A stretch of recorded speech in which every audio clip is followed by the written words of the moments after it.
Саламатсыздар ма, құрметті оқушылар? Бүгін бізде 11 сыныптың иррационал теңдеулер жүйелері тақырыбына мысал есептер.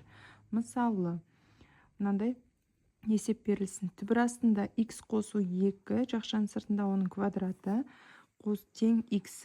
Яғни, бұл жерде түбір асты x қосу 2-ні және x-ті біз квадраттап алып, түбірден құтыламыз. Сонда квадрат пен түбір бізде жойылады, x қосу 2 қалады. Мына жерден x-ті квадраттаған кезде x квадрат шығады. Сонда бізде жинақтайтын болсақ, x квадраты теңдіктің сол жағына өткіземіз.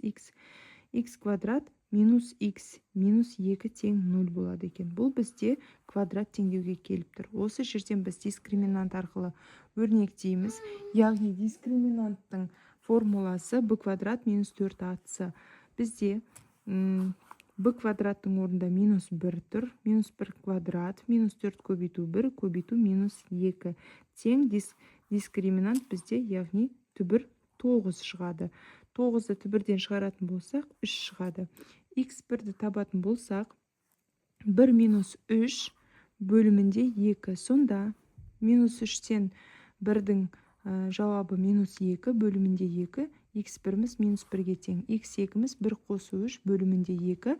1-ге 3-ті қоссақ 4 болады. 4-ті 2-ге бөлеміз 2. Енді осы кітаптан 14-те бірінші есепті шығарып көрсетейін. Бізде түбір x тең 3 деп тұр.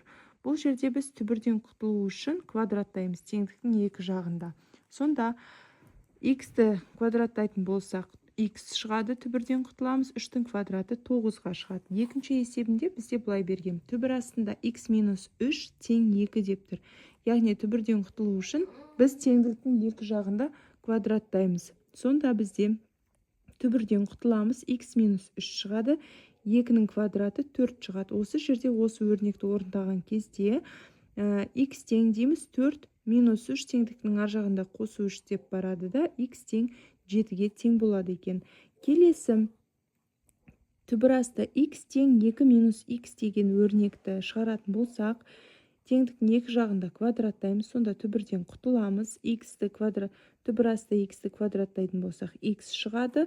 Мына жерде бізде неге келіп тұр? Қысқаша көбейту формуласына екі өрнектің айырымның квадраты формуласын пайдаланамыз. Сонда 2-нің квадраты 4 минус 2 көбейту 2x қосу x квадрат орындалады.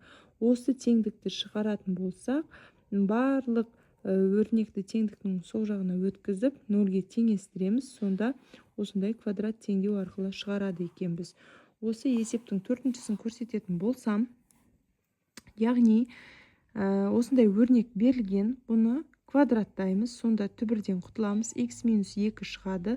Мына жерде алымын квадраттайтын болсақ, x-тің квадраты, бөлімін квадраттайтын болсақ, бізде 3-тің квадраты 9 болады. Мына өрнекті біз 9-дан 1 көбейту x квадрат арқылы жазып аламыз. Сонда осы жерде x тең 0 деп барлық өрнекті минус 1-ге көбейтіп, орындарын ауыстырып жазып, осындай теңдікті табады екенбіз. Назарларыңызға рахмет. Каналыма жазыла кетіңіздер.